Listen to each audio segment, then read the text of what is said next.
मंडळी, आज भेटतोय कमलेश सतीश प्रधान यांना. खऱ्या अर्थाने विजनरी चेंज मेकर, ज्ञानसाधना संस्थेचे अध्यक्ष. सतीश प्रधानांच्या कर्तृत्वाचा वारसा, BBA पदवीधर आणि इंटिरियर डिझायनर.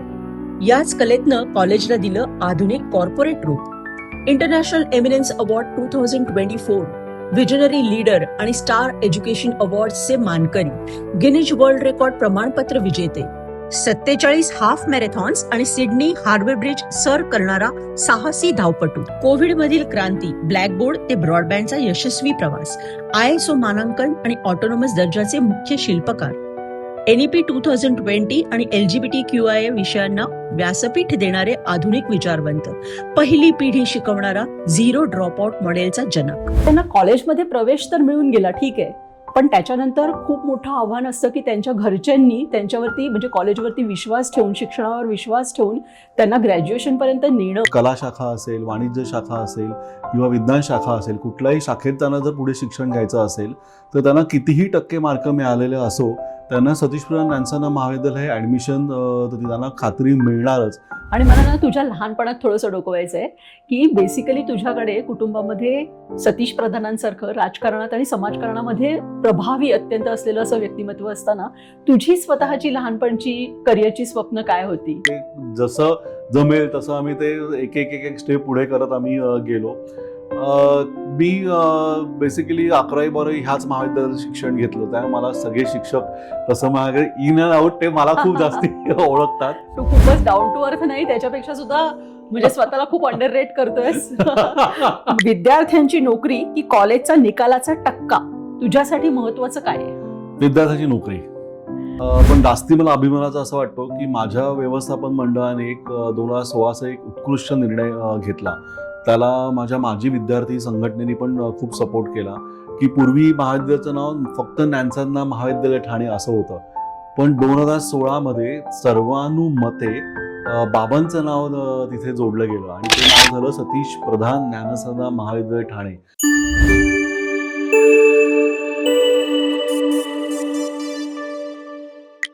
नमस्कार, मी स्वाती छत्रे मायदेव आणि आजचं माझं कुतूहल मला ठाण्याच्या ज्ञानसाधना कॉलेजमध्ये घेऊन आलंय. हे कॉलेज असं आहे की इथे कित्येक मुलं अशी येतात की जी त्यांच्या घरातनं पहिली पिढी आहे ज्यांनी कॉलेजची पायरी चढली आहे. त्यामुळे एकीकडे नोकरीधंदा काहीतरी करायचं, छोटं मोठं काम करून कुटुंबाला हातभार लावायचा, आणि दुसरीकडे त्याच जिद्दीने कॉलेजच्या बाकावरती येऊन बसायचं. अशी ही मुलं आहेत. म्हणजे ती मुलं फक्त स्वतःची स्वप्न नाही पूर्ण करायला बघत आहेत, अख्ख्या कुटुंबाची स्वप्न पूर्ण करण्याचं त्यांचं ध्येय आहे. आणि मग ह्या सगळ्या त्यांच्या संघर्षामध्ये ज्ञानसाधना कॉलेजला IOSचा दर्जा मिळवून देणं, ऑटोनॉमसचा दर्जा मिळवून देणं, ह्या सगळ्या धावपळीमध्ये सुद्धा ह्या मुलांना ड्रॉपआउट होऊ देऊ नयेत ह्यासाठी ज्ञानसाधना काहीतरी करतंय. आणि त्याच्याबद्दल मला कुतूहल आहे की नक्की काय करतायत. आणि ह्या मुलांचा सगळ्यांचा संघर्ष आणि ज्ञानसाधनाचा सगळा प्रवास हे सगळं सांगण्यासाठी आज माझ्यासोबत आहेत ज्ञानसाधना कॉलेजचे प्रेसिडेंट आणि ट्रस्टी कमलेश सतीश प्रधान. कमलेश, तुझं कुतूहल विथ स्वातीमध्ये खूप खूप स्वागत. आणि तुझ्या व्यस्ततेतनं तू जो वेळ देतोयस कुतूहलसाठी त्याच्यासाठी मनापासून आभार. नमस्कार. कमलेश, मला ना सगळ्यात पहिल्यांदा या गोष्टीचं कुतूहल आहे, जसं मी मगाशी म्हटलं की ही मुलं त्यांच्या घरातनं पहिली पिढी आहे की जे कॉलेजची पायरी चढत आहेत. मग त्यांना कॉलेजमध्ये प्रवेश तर मिळून गेला, ठीक आहे, पण त्याच्यानंतर खूप मोठं आव्हान असतं की त्यांच्या घरच्यांनी त्यांच्यावरती म्हणजे कॉलेजवरती विश्वास ठेवून, शिक्षणावर विश्वास ठेवून त्यांना ग्रॅज्युएशनपर्यंत नेणं, आणि त्या मुलांनी सुद्धा त्यांचा संघर्ष चालू असताना ग्रॅज्युएशनपर्यंतचा त्यांचा प्रवास चालू ठेवणं, ड्रॉपआउट न होणं. तर ह्याच्यासाठी तुम्ही नेमकं काय करताय? सतीश प्रधान ज्ञानसाधना महाविद्यालय 1980 साली सुरुवात झाली. आता जवळपास 45 वर्ष पूर्ण होऊन 46व्या वर्षात या महाविद्यालयाने प्रवेश घेतलेला आहे. जी मुलं महाविद्यालयात ॲडमिशन घेतात, नॉर्मली आमच्याकडे ज्युनियर कॉलेज आहे, UG आणि PG affiliated to Mumbai university, असे विविध कोर्सेस आम्ही मुलांना ऑफर करतो. सो जेव्हा मुलगा 11वीला आमच्याकडे प्रवेश घेतो, सो साधारण हे कॉलेज चालू झालंच ह्या उद्देशाने की ज्यांना 35% मार्क मिळालेले आहेत आणि त्यांना इतर कुठल्याही महाविद्यालयात प्रवेश मिळत नाही, त्या विद्यार्थ्यांसाठी हे महाविद्यालय चालू झालं.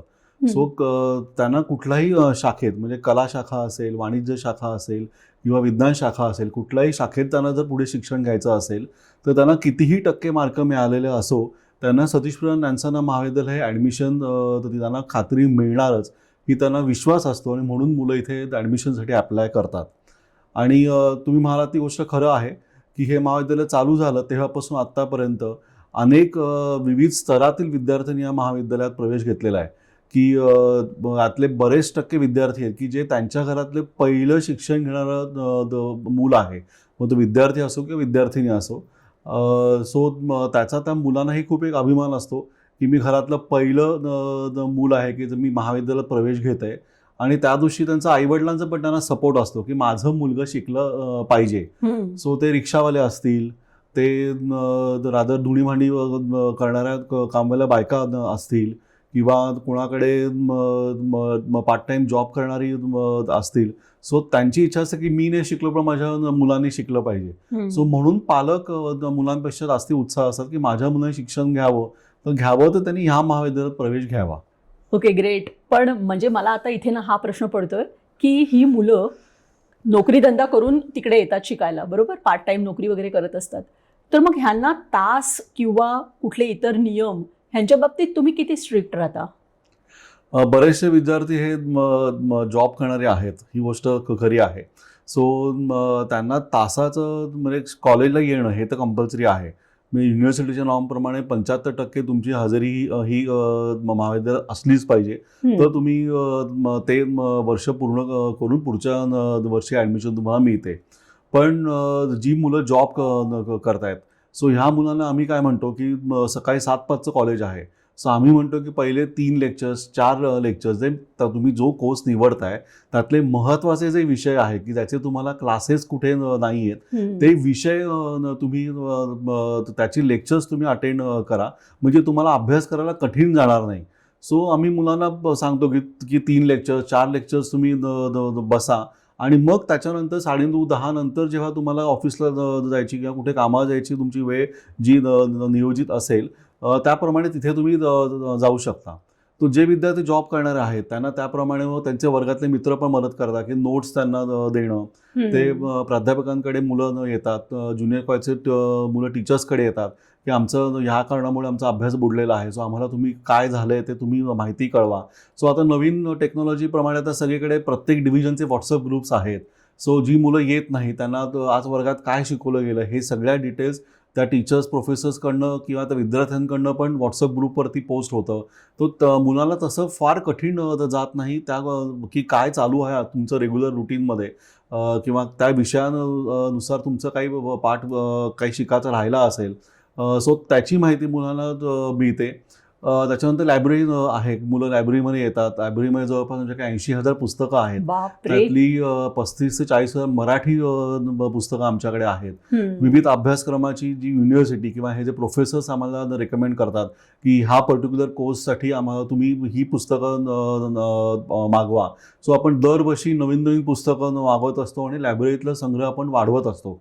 सो मुलाला ती एकदा रुटीन हळूहळू आम्ही त्यांना सवय लावतो त्याप्रमाणे. सो लायब्ररीमध्ये व्हिजिट करणं, सगळे क्लासरूम्स आपले आता आपण नवीन सगळ्या टेक्नॉलॉजीजच्या रूपाने आपण ॲडव्हान्स केलेलं आहे. सो हे जे काही त्यांचे PPT प्रेझेंटेशन किंवा लेक्चर्स जे असतात ती प्रेझेंटेशन्स त्यांना व्हॉट्सअप ग्रुप पण शेअर केले जातात.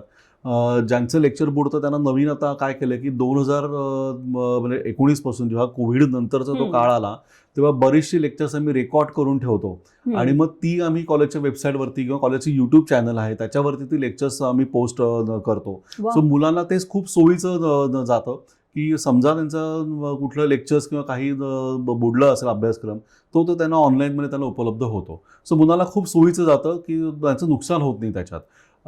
प्रश्न काढून देणं म्हणजे कुठल्या आता परीक्षा असेल तर त्यांना साधारण टेंटेटिव्हली क्वेश्चन्स पेपर काढून दिले जातात. त्यांच्याकडनं उत्तरं लिहून घ्यायची प्रॅक्टिस केली जाते. त्यानिमित्ताने त्यांना प्रोजेक्ट्स दिले जातात.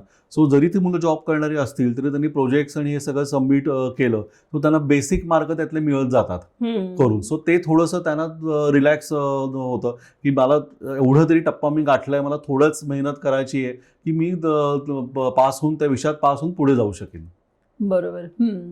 तू इथे मराठी पुस्तकं खूप आहेत म्हटलंस तर मला तू मागे सांगितलं होतंस की तुमच्याकडे मराठी माध्यमातनं पण कॉलेजचे वर्ग भरवले जातात. म्हणजे ही मराठी माध्यमाची ही गरज पण आहे त्या मुलांसाठी हो. आणि तुमची जिद्द पण आहे की नाही त्याही मुलांना शिकवायचंच आहे, तर मराठीतनं शिक्षण द्यायचंय. पण मग हो. आता ह्या मुलांना आजच्या ह्या सगळ्या इंग्रजी आणि जागतिक सगळ्या कटथ्रोट स्पर्धेमध्ये त्यांना त्याच्यात टिकवून राहण्यासाठी, म्हणजे ती जी गॅप आहे ती भरून काढण्यासाठी म्हणून तुम्ही काही करता का वेगळं? आमच्याकडे 11वी-12वी आर्ट्स हे मराठी मीडियममध्ये आहे. म्हणजे जेव्हा आम्हाला 1980ला पहिलं ज्युनियर कॉलेज चालू झालं, ते डे 1 पासून आर्ट्स हे माझ्या मराठी मीडियममध्ये शिकवलं जातं. ती मुलं 12वी नंतर जेव्हा FYला BAला येतात, सो BA पण माझ्याकडे तिन्ही वर्षाची डिग्री ही मराठी मीडियममध्ये आहे. सो जी मराठी मीडियममधनं शिकलेली किंवा आता बरीचशी हिंदी भाषिक मुलं आहेत, पण ते शाळेत मराठी मीडियममध्ये गेलेले आहेत आणि त्यांनी आता BAला ॲडमिशन मराठी मीडियममध्ये घेतलेली आहे. सो आता हे सगळं हळूहळू बदलत चाललेलं आहे. सो मराठी मीडियममध्ये शिक्षण घेणं म्हणून तो मुलगा काही मागे राहिला असं नाही. सो बेसिकली ह्या मुलांना आता जग खूप बदलत चाललेलं आहे. तो त्याच्याप्रमाणे मुलांना द बेसिक इंग्लिशमध्ये CV कसे लिहायचे, त्याच्यानंतर कम्युनिकेशन लँग्वेज मध्ये त्यांना आम्ही त्यांचे एक्स्ट्रा वर्ग मुलांचे घेतो. अच्छा. जी मुलं आता SY TYला त्यांना जॉब मिळण्यासाठी त्यांना वेगवेगळे इंटरव्ह्यूज आम्ही अरेंज करतो, मॉक इंटरव्ह्यूज आम्ही अरेंज करतो. सो बेसिकली मुलांना ती सवय व्हावी की जर इंटरव्ह्यू कुठली कंपनी आली तर तुम्हाला बेसिक इंग्लिश यायला पाहिजे, की तुम्हाला मुळात तो प्रश्न कळला पाहिजे की तुम्हाला तो काय विचारतायत आणि तुम्हाला त्याचं उत्तर देता आलं पाहिजे. सो तेवढं गोष्टी आम्ही ॲड ऑन कोर्सेस किंवा सर्टिफिकेट कोर्सेस म्हणून आम्ही जेव्हा मुलगा 12वी नंतर FYला डिग्रीला ॲडमिशन घेतो तर 3 वर्षात आम्ही प्रत्येक वर्षाप्रमाणे आम्ही काही कोर्सेस ठरवलेले आहेत की ते मुलांना आम्ही कंपल्सरी करतो. त्याची फी आम्ही विद्यार्थ्यांकडनं अजिबात घेत नाही. ते मुलाला मोफत आम्ही देतो. सो प्रत्येक कोर्सप्रमाणे आम्ही सर्टिफिकेट कोर्सेस किंवा ॲड ऑन कोर्सेस डिझाईन करतो आणि मुलांना कंपल्सरी करतो. म्हणजे ज्या वेळेला तो TYला मुलगा जातो आणि इंटरव्ह्यूला फेस करतो त्यावेळेला कंपन्यांनाही बरेच वेळेला आश्चर्य वाटतं की ह्या मुलांना म्हणजे मार्कांवरनं एवढे बेसिक मार्क मिळवले मुलं पण एवढी पुढे कशी काय गेली आहेत. पण हळूहळू या 8 ते 10 वर्षात आम्ही अभ्यास केला की मुलांना कुठे कमी पडतायत, कंपनी का आमच्याकडे येत नाही, मुलं का सिलेक्ट होत नाहीत, मुलं कुठे घाबरतात किंवा काय. तो हळूहळू त्याची माहिती घेऊन म्हणजे शिक्षकांशी बोलून, मुलांशी बोलून मग त्या निमित्ताने आम्ही प्रॉपर डिस्कस करू की काय करायला पाहिजे. ते व्यवस्थित प्लॅनिंग करू हळूहळू एक स्टेप पुढे जातोय. सो आता ही मुलं बरीच पुढे त्यांच्या आयुष्यात गेलेली आहेत की त्यांना मॉलमध्ये कुठेही काम करत असेल, सेल्समन म्हणून काम करत असेल तर आता ही मुलं मी आर्ट्सला शिकतोय म्हणून त्यांना न्यूनगंड बाळगायची गरज नाही. तेवढा त्यांचा कॉन्फिडन्स लेव्हल वाढलेला आहे. माझ्याकडे NSS NCC आहे, स्पोर्ट्स आहे. सो ह्यातनं ही मुलं सगळी हळूहळू तयार होतात. बरोबर. आणि मग त्याला फायदा होतो त्यांना डेफिनेटली. बरोबर. त्यांचं ओव्हरऑल ग्रोथ तुम्ही बघता. हो. म्हणजे नुसतंच अभ्यासाच्या पेक्षा सुद्धा सगळ्या परिपूर्ण एक चांगलं हे बनावं म्हणून. तुझे NSS आणि NCC बद्दल म्हणतोयस ना, तर हे कधीपासून साधारण सुरू झालंय आणि इतकी वर्ष कंटिन्युअसली चालू ठेवण्यामागचं तुझं काय उद्देश आहे आणि बेसिकली ह्या मुलांना त्याच्यामुळे काही असा आमूलाग्र फरक जाणवतो का तुला? इथे महाविद्यालयात प्रवेश घेतलेला कुठलाही कोर्स करता ज्या विद्यार्थी प्रवेश घेतला तरी तो NSS किंवा NCC मध्ये तो सहभागी होऊ शकतो. सो NSS बेसिकली की जे रुरल प्रोजेक्ट्स असतात, म्हणजे तुम्ही एखादं गाव 5 वर्षाकरता प्रत्येक महाविद्यालय गाव ॲडॉप्ट करतं आणि त्या गावात तुम्ही विविध उपक्रम राबवू शकता. सो फॉर एक्झाम्पल पहिलं जर वर्ष असेल, सो पहिल्या वर्षी तुम्ही त्या जिल्हा परिषद शाळेत गेला. सो तिथे तुम्हाला काय काय गोष्टी ची गरज आहे. मे बी त्यांना पुस्तकांची गरज असेल, त्यांना कम्प्युटर्सची गरज असेल, त्यांना बेसिक स्वच्छतेच्या सुविधा म्हणजे गर्ल्स करता मुलींकरता वेगळं वॉशरूम आहे का, मुलांकरता वेगळं आहे का, किंवा सॅनिटरी नॅपकिन्स त्यांना माहिती आहे का त्याची, ते कसं वापरायचं, त्यांच्याकडे त्याचा स्टॉक आहे का, शाळा त्यांना ती फॅसिलिटी प्रोव्हाइड करते का. सो असे अनेक विविध उपक्रम किंवा असे प्रोजेक्ट्स आपण घेऊ शकतो. आणि ह्या निमित्ताने इथे शहरात असलेली मुलं मुली आहेत की त्यांना ती जाणीव होते की आपण इथे खूप सुरक्षित वातावरणात आपण राहतो, वाढतो. आपल्याला कुठलीही काही लागलं, आपण आईवडिलांकडे मागितलं तर इझिली मिळतं. पण हे जे शहराच्या बाहेर जेव्हा तुम्ही पडता आणि एखादा खेडेगावात तुम्ही जाता तेव्हा तिथलं आयुष्य कसं आहे, की पाण्याचं बेसिक सोय आहे का, स्वच्छतेची बेसिक सोय का, अशा अनेक म्हणजे ह्या कॅम्पमुळे मुलांना खूप गोष्टी शिकायला मिळतात. आणि 8 ते 10 दिवसाचा हा कॅम्प दरवर्षी प्रत्येक महाविद्यालयांच्याकडे हे जे युनिट असेल तर ते प्रत्येक कॉलेज हे कॅम्प ऑर्गनाईज करतं. ते कंपल्सरीच त्यांना आहे. त्यातनं खूप मुलं चांगली चांगली घडतात. सो माझ्याकडनं असे अनेक विद्यार्थी आहेत. माझी 2 प्राचार्य आणि प्राध्यापक आहेत की त्यांनी खूप माझ्याकडे हे कॅम्प चांगले डेव्हलप केले. एक प्रोफेसर कोल्लम सर होते, आता ते नाही हयात, पण त्यांनी अनेक वर्ष म्हणजे सतीश प्रधान नॅन्सन कॉलेजचं नाव युनिव्हर्सिटी लेव्हलमध्ये इतकं मोठं त्यांनी केलं. एक आपण म्हणू ना की एक कॅम्प कसा असावा, उत्कृष्ट कॅम्प, त्याचं एक उदाहरण त्यांनी करून ठेवून दिलेलं आहे. वा. प्रोफेसर भारती दोशी म्हणून आहेत की त्यांनीही प्रचंड, तेव्हा ही लोक 8-8, 10-10 दिवस मुलांबरोबर 24 तास राहायची. आणि तेव्हा तर इथून कुठल्या कॅम्पला जायचं म्हटलं तरी जाणं येणं हेही तेवढं सोपं नव्हतं. पण ते सगळं मुलांना घेऊन त्याची व्यवस्था करणं, कॅम्पच्या आधीची व्यवस्था, नंतरची व्यवस्था, हे सगळं मुलांकडनं करून घेणं आणि त्यातनं जी मुलं आज बाहेर पडली, जसं सिग्नल शाळा ठाण्याला एक ठाणा 3 नाक्याला सिग्नल शाळा म्हणून आहे. बटू सावंत आमचा एक विद्यार्थी, माझे विद्यार्थी, त्यांनी ती शाळा चालू केलेली अरे आहे. वा. सो असा विद्यार्थी की जी सिग्नल वरती जी भीक मागणारी मुलं असतील, सो किंवा लोक आहेत त्यांची मुलं, की त्यांना बेसिक शिक्षण मिळावं म्हणून त्यांनी काही वर्षापूर्वी सिग्नल शाळा म्हणून एक कॉन्सेप्ट डेव्हलप केली आणि आता ती व्यवस्थित चालू आहे. सो ते तो बटू सावंत आता तो कबूल करतो की मी घडलो ते मी नान्सनमुळे, आणि मी ह्या कॅम्पमधनंच मला त्याची जाणीव झाली की समाजात कितीतरी गोष्टी करण्यासारख्या आणि देण्यासारखं काहीतरी आहे. आपल्याला कोणाला तरी काहीतरी देणं लागतं, ही भावना मला ह्या कॅम्प्समुळे मला रादर माझ्यात रुजली. आणि त्याच्यानंतर आत्ताचे ठाणे लोकसभाचे एक खासदार नरेश म्हस्के, त्यांच्या बोलण्यात तर अनेक वेळा ते म्हणतात की मी जे समाजकारणात शिरलो किंवा राजकारणात मी आज वावरतोय, तो बेसिक माझ्यात जे बदल घडले तेच मला NSS कॅम्पमुळेच घडले, की तिथेच मला खूप गोष्टी शिकता आल्या. सो त्याचं महत्त्व खूप आहे. NCC माझ्याकडे दोन्ही आहेत, म्हणजे गर्ल्स NCC कॅडेट ग्रुप पण आहे आणि बॉईज कॅडेट ग्रुप पण आहे. सो ऑलमोस्ट 3 डेकेड आम्ही जवळपास हे मुलांना ती सुविधा देतोय. आणि महाविद्यालयातले अनेक विद्यार्थी असे आहेत की ते त्या वर्षीच्या 26 जानेवारीच्या परेडमध्ये महाराष्ट्र राज्याकडनं सिलेक्ट होऊन ते महाराष्ट्र तिथे रिप्रेझेंट करतायत. त्यांचे कल्चर असतील, परेडमध्ये ते सहभागी होत आहेत. बेसिकली NCC करण्याचा मुलांचा उद्देश असतो की ज्यांना लष्करात जायचंय, म्हणजे आर्मीमध्ये जायचंय, नेव्हीमध्ये जायचंय, मर्चंट किंवा एअरफोर्समध्ये जायचंय. सो ही ती मुलं खूप फोकस असतात. ती मुलं अभ्यासात पण साधारण असतात, पण त्यांना माहिती असतं की मला आयुष्यात काय करायचंय. सो त्याचं ट्रेनिंग म्हणजे टोटल 11वी पासून ग्रॅज्युएशनपर्यंत 5 वर्षात मिनिमम 3 वर्ष त्यांनी सलग ते कॅम्प अटेंड केलेले असले पाहिजेत. आणि त्याच्यात त्यांना NCC गव्हर्नमेंटकडनं त्याचे एक्झाम्स होतात, त्याचं ट्रेनिंग त्यांना दिलं जातं. सो महाविद्यालय सुटल्यानंतर ही मुलं भर उन्हात, पावसात, थंडी असेल, त्यांचं नित्याचं ट्रेनिंग ते त्या महाविद्यालयाच्या प्रांगणात ते घेतात आणि त्यातनं ती मुलं खूप वेगळी प्रकारे डेव्हलप्ड होतात. आता जे गव्हर्नमेंटची नवीन पॉलिसी आलेली आहे की 10 वर्षाकरता त्यांना सैन्यात भरती होता येतं. सो आता गेले ह्या 5-10 वर्षात दरवर्षी माझ्याकडे मिनिमम 8 ते 10 मुलं सिलेक्ट होतात.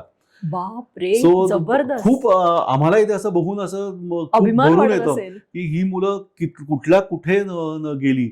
आणि त्याच्या आधी पण जेव्हा परमनंट सेवा शासन देत होतं तेव्हाही आर्मीमध्ये आणि नेव्हीमध्ये बरीच मुलं विद्यार्थी इथून गेलेले आहेत. सो त्याला समाधान वाटतं की ही जी काय गव्हर्नमेंटनी पॉलिसीज केलेल्या आहेत, NSS, NCC किंवा सिमिलर उपक्रम, सो ते महाविद्यालय लेव्हल असल्यापासून की लहानपणापासून मुलं त्याच्यातनं घडत जातात आणि एक चांगल्या प्रकारे आयुष्य ते डेफिनेटली जे ठरवतात ते मुलंही अचीव्ह करतात. जबरदस्त. म्हणजे ऍक्च्युली खरं तर हे NCC, NSS हे खरं तर उत्तम नागरिक बनण्याचं एक हे आहे. नक्कीच डेफिनेटली सगळ्या कॉलेजमध्ये हे कंपल्सरीच करायला पाहिजे मला आहे. वाटतं. बऱ्याचशा डिग्री कॉलेजेसमध्ये आहेत की हाच NSA NCC हे शिकवलंच जातं. आणि बेसिकली NCC मध्ये मुलांना तुमच्या मध्ये आहे हे लोकांना माहिती असेल तर मुलं त्याप्रमाणे तुमच्याकडे ॲडमिशन घेतात. सो माझ्याकडे स्पोर्ट्समध्ये NCC NSS किंवा हे ज्या गोष्टी ॲक्टिव्हिटी चालतात किंवा कल्चरल मध्ये म्हणजे युनिव्हर्सिटी युथ फेस्टिवल असेल किंवा ड्रामा असेल, म्हणजे लोकसत्ता एकांकिका किंवा महाराष्ट्र टाइम्स मधल्या किंवा अशा जे काही प्रायव्हेट स्पर्धा होतात. सो ह्या सगळ्यात माझ्या कॉलेजची मुलं पार्टिसिपेट होऊन ती आता झोनल लेव्हलला, महाराष्ट्र लेव्हलला 1 ते 3 नंबरमध्ये ती मुलं विजय होऊन पुढे येत आहेत. सो हीच सगळी मुलं आहेत की साधारण मार्क मिळवलेली विद्यार्थी की ज्यांना बेसिक कुठलंही प्रशिक्षण नाही, घरची आर्थिक परिस्थिती बेताची, पण ज्यांना आवड आहे. पण आता आम्ही ठरवलंय की आम्ही आता ते अंमलात आणलंय की त्यांना त्या गोष्टी शिकवायच्या. सो ते आम्ही त्या दृष्टीने त्यांना आम्ही कोच नेमतो, त्यांना ते प्रशिक्षण देतो आणि हीच मुलं युनिव्हर्सिटी लेव्हलला महाविद्यालयाला रिप्रेझेंट करतात आणि डझनावारी ही मुलं बक्षिसं मिळवतात. सो एक ते म्हणजे थोडंसं एक तो बघण्याचा दृष्टिकोन बदलला ना, तुम्ही मुलांना 1000 गोष्टी देऊ शकाल. ते देण्याची वृत्ती पण पाहिजे आणि मुलं प्रचंड तुमचं नाव एवढं मोठं मुलं करतात. सो आम्ही समाधान होतो ह्या सगळ्या गोष्टीत. तू जे म्हणतोय स्पोर्ट्समध्ये वगैरे, तर तू स्वतः सुद्धा मॅरेथॉन वगैरे मध्ये भाग घेतोस आणि तुझ्या बाबांनी तर वर्षा मॅरेथॉन सुरू केलेलं होतं. म्हणजे तुम्हाला सगळ्यांनाच, मला वाटतं तुझी बहीण पण, मला वाटतं ऑलिम्पिकमध्ये अश्विनी गेलेली होती ना? नाही, तिने ॲथलेटिक्स मध्ये जिल्हास्तरीय आणि राज्यस्तरीय ह्याच्या स्पर्धेत भाग घेतले होते. तिने ठाणे जिल्ह्याला पण रिप्रेझेंट केलं होतं आणि महाराष्ट्राला रिप्रेझेंट केलं होतं. तर ह्या सगळ्या बॅकग्राऊंडमध्ये आणि म्हणजे मला बेसिकली आता इथे काय विचारायचं आहे की तुम्ही स्पोर्ट्समध्ये जी मेहनत एवढी सगळी घेताय आणि मुलं सगळी पुढे जात आहेत, तर नेमकं तुम्ही त्यांना काय, म्हणजे कारण स्पोर्ट्समध्ये फक्त ग्राउंड देऊन चालत नाही, त्यांना काहीतरी डाएट म्हणा सांगावं लागत असेल किंवा काहीतरी मेंटली पण खूप सपोर्ट द्यावा लागत असेल, ट्रेनिंग द्यावं लागत असेल, तर हे सगळं तुम्ही त्यांना प्रोव्हाइड करता का? आम्ही खूप गेम्स मुलांना शिकवतो. आम्ही माझ्याकडे स्पोर्ट्स टीचर्स पण आहेत की जे स्वतः त्यातनं प्रावीण्य मिळवलेलं आहे. काय काय स्पेशल गेम्स आहेत, म्हणजे फॉर एक्झाम्पल कबड्डी असेल, खो खो, हे आपले ग्राउंडवरचे मातीतले खेळ हे माझ्या महाविद्यालयात गेले अनेक वर्ष आम्ही शिकवतो मुलांना. माझ्याकडे ज्युनियर कॉलेजमध्ये मुलामुलींच्या टीम्स आहेत, डिग्री कॉलेजमध्ये मुलामुलींच्या टीम्स आहेत. सो गेले अनेक वर्ष ज्युनियर कॉलेजमध्ये DOC लेव्हलला आम्ही असंख्य बक्षिसं मिळवलेली आहेत माझ्या मुलांनी. डिग्री कॉलेजमध्ये पण युनिव्हर्सिटी लेव्हलला मुलांनी बक्षिसं मिळवलेली आहेत. व्हॉलीबॉल असेल, क्रिकेट आहे, कबड्डी, खो खो तर बोललोच मी, त्याच्यानंतर टेबल टेनिस आहे, इंडिव्हिज्युअल गेम, सांघिक गेम, असे अनेक गोष्टी आम्ही मुलांना शिकवतो. त्याचं एक कारण असं होतं की ह्या मुलांना कुठेच ट्रेनिंग घेत नाही मुलं, कारण त्यांना ते कधी फायनान्शियली त्यांना ते परवडलं नाही, म्हणून त्यांनी कुठे असं म्हणजे महाविद्यालय ॲडमिशन घ्यायच्या आधी ते शिकले शाळा लेवलला, असं कधी झालं नाही. पण ही मुलं जेव्हा कॉलेजला येतात, जेव्हा आम्ही डिक्लेअर करतो की बाबा आम्ही कबड्डीची टीम आम्हाला सिलेक्ट करायची आहे, सो सिलेक्शनच्या डेट्स आम्ही ओपन करतो. पण ही मुलं आवड आहे, पण घाबरत मुलं ती सहभागी होतात. ती मुलात पोटेन्शियल लक्षात आलं शिक्षकांना की त्याप्रमाणे शिक्षक ती टीम्स सिलेक्ट करतात. नॉर्मली जर तुम्हाला 10 मेंबर पाहिजे असतील, आपण 15 किंवा 20 मुलं सिलेक्ट करतो आणि त्यातली जी सर्व त्यांना ट्रेनिंग द्यायला सुरुवात करतो. मग जशी जशी ती मुलं चांगली घडत जातील स्पर्धेपर्यंत, मग त्यातले ॲक्च्युअल जेवढे रिक्वायर्ड आहेत नंबर तुम्हाला त्या टीम च्या खेळाप्रमाणे, तेवढे नंबर्स प्रमाणे आपण मुलांना त्या महाविद्यालयाकडनं रिप्रेझेंट करण्यासाठी आपण त्यांना उतरवतो. सो त्यांचं डाएट आणि ह्या गोष्टी तसं म्हणायला गेलं तर मुलं ही फार साधारण घरातली आली आहेत, त्यांना आपण फार काही वेगळं सांगायची गरज पडत नाही, कारण त्यांचं लाईफस्टाईलच तशी आहे की घरी जे जेवायला मिळेल त्याच गोष्टी ते मुलं जेवतात. असं उठून आज मी पिझ्झा खाल्लाय, आज काही बर्गर खाल्लंय किंवा मी आज काही फ्रँकी खाल्ली, जे आजकालच्या मुलांना खूप आवडतं. ह्या मुलांची त्या ह्या चैनीच्या गोष्टी आहेत. सो मुलं ह्या कॅटेगरीत येतच नाहीत. सो त्यामुळे त्यांना जे काही घरी जेवण बेसिक बनलं जातं, मुलं तेवढंच फॉलो करतात आणि त्यांच्या मेहनती, जिद्द, ह्या मुलांमध्ये जिद्द प्रचंड आहे आणि म्हणून ही लोक हळूहळू स्वतःमध्ये बदल घडवून आणतात. आणि स्वतःसाठी म्हणून, कारण त्यांना एक असतं की मला स्पोर्ट्समध्ये करिअर घडवायचं आहे, तर मला वेगवेगळ्या स्पर्धेत उतरायला पाहिजे, मला त्या स्पर्धा जिंकल्या पाहिजेत, मी जर कबड्डी खेळत असेल तर मला कबड्डीमध्ये मला चांगला कबड्डी टीममधनं चांगला प्लेअर म्हणून मला जर बक्षीस मिळालं, माझं नाव जर सिलेक्ट झालो आणि पुढे आलं, तर मग आता जे कमर्शियल नवीन प्रो कबड्डी किंवा असेच अनेक इव्हेंट्स आहेत किंवा त्या मुलांना करिअरमधनं पैसा मिळतो, अरे वा. तिथे आता मुलं ती हळूहळू वळायला लागले. सो मुलांना आता त्याचं गांभीर्य गोडी पण नक्कीच लागली. लक्षात आलेलं आहे की आपण कुठे काय पाहिजे. तशी ही पिढी बऱ्यापैकी फोकस आहे. त्यामुळे तसं हळूहळू करत ती मुलं माहिती काढत जातात, विचारत जातात. शिक्षकांशी मुलं प्रचंड बोलतात, खूप प्रश्न विचारतात. कुठे चुका होत आहेत ते त्यांना सांगितलं की ती मुलं ॲक्सेप्ट करतात. फक्त आता ह्या पिढीला पेशन्स हा फार कमी आहे. त्यांना पेशन्स डेव्हलप करण्यासाठी किंवा रादर मी म्हणेन की ते नर्व्हस खूप लगेच होतात, गिव्हअप लवकर करतात. त्याच्यासाठी तुम्हाला आता मुलांना रादर मी म्हणेन की त्यांना ते सेशन्स द्यायला लागतात, काउन्सिलिंग करावं लागतं की तुम्ही इथे कुठेतरी कमी पडताय. ते त्यांना नीट समजून सांगितलं, बोललं, वन टू वन कम्युनिकेशन ठेवलं. का आई वडील दोघंही नोकरी न करतात, एखादं भावंड घरी असेल तर घरी बोलायला कोणी नसतं. कारण न्यूक्लिअर फॅमिलीमुळे हा एक प्रॉब्लेम खूप आलेला आहे. पूर्वी जॉईंट फॅमिली होत्या म्हणून बोलायला एकमेकांच्या Share करता भावंड यायचं. मावस भावंड असायची. आता ते राहिलंच नाहीये. त्यामुळे मुलांना शेअर करायला किंवा आपण कुठे चुकतो हे सांगणारा पण कोणी नसतं. बरोबर. मग ह्या सगळ्या तुम्ही जर ॲज अ महाविद्यालय म्हणून आणि शिक्षक जर तेवढे चांगले असतील, त्यांनी जर त्याप्रमाणे डेव्हलप रिलेशन केलं असेल विद्यार्थ्यांबरोबर, त्याचा मुलं डेफिनेटली फायदा घेतात. त्यांना होतो आणि फायदा त्याचा. अच्छा, पण मग कॉलेजची पहिल्यांदी सुरुवातीची इमेज थोडीशी वेगळी होती ना, मग आता ह्याच्यामध्ये काय नेमकं घडलं की टोटली इमेज वेगळी झाली आता? मूळ म्हणजे पूर्वी आणि आता माझ्याकडे पण कमी टक्के ज्यांना मिळाले 10वी किंवा 12वीला. सो ह्या साधारण टक्क्याचीच मुलं माझ्याकडे अजूनही महाविद्यालयात प्रवेश घेत आहेत. पण पूर्वी असं होतं की जी मुलं यायची सो ती मस्तीखोर मुलं होती. सो त्यामुळे माझं महाविद्यालय त्यावेळेला खूप गाजलेलं आहे की मस्तीखोर मुलांचं महाविद्यालय म्हणून गणलं जायचं. पण हीच मस्तीखोर मुलं त्यांना आयुष्यात शिस्त लावण्याचं काम हे माझ्याकडच्या शिक्षकांनी आणि प्रोफेसर्सनी त्यांनीच ते केलं. आज ही मुलं आयुष्यात विविध टप्प्यावरती, विविध क्षेत्रात, अनेक पोझिशनवरती ही लोक काम करतायत. आणि जेव्हा मी कुठे कामानिमित्त कुठे ना कुठेतरी जातो तेव्हा न कळत समोर एक माणूस येऊन भेटतो की तुम्ही कोण आहे आणि तुम्ही कशा करता आलात. जेव्हा आम्ही आमची आयडेंटिटी देतो त्यावेळेला तो स्वतःहून सांगतो की मी ज्ञानसाधना महाविद्यालयाचा माजी विद्यार्थी आहे. तो कुठल्या वर्षाचा आहे, कोण शिकवायला होतं हे जेव्हा आम्ही विचारतो तेव्हा अनेक शिक्षकांची, प्रोफेसरांची नावं ती अगदी सहज विचारतात की हे प्रोफेसर माझ्याकडे आहेत का. सो 11वी-12वीमध्ये माझ्याकडे प्रवीण डवणे शिकवायला होते मराठी हा विषय. अशोक बागवे सर माझ्याकडे शिकवायला होते. प्रज्ञा दया पवार ह्या आमच्याकडे डिग्री कॉलेजला मराठी हा विषय शिकवायला होत्या. असे अनेक दिग्गज लोक आमच्याकडे होते की ज्या प्रोफेसर लोकांनी विद्यार्थ्यांना चांगलं घडवलं आणि पहिले म्हणजे चांगलं माणूस म्हणून घडवलं, चांगलं विद्यार्थी म्हणून घडवलं. आणि मग त्याचमुळे हळूहळू महाविद्यालय मी म्हणेन की एक सेटल झालं. मग ती मुलं अभ्यासामध्ये रुळली, मग त्याच्या करिअर त्यांना मार्ग मिळाला. सो म्हणून पूर्वीचं कॉलेज आणि आताच्या कॉलेजमध्ये फरक हा असा आहे की शिक्षकही आज तेवढेच चांगले आहेत. सो वेगळे विद्यार्थी जे येतात ते विविध बॅकग्राऊंडमधनं येतात.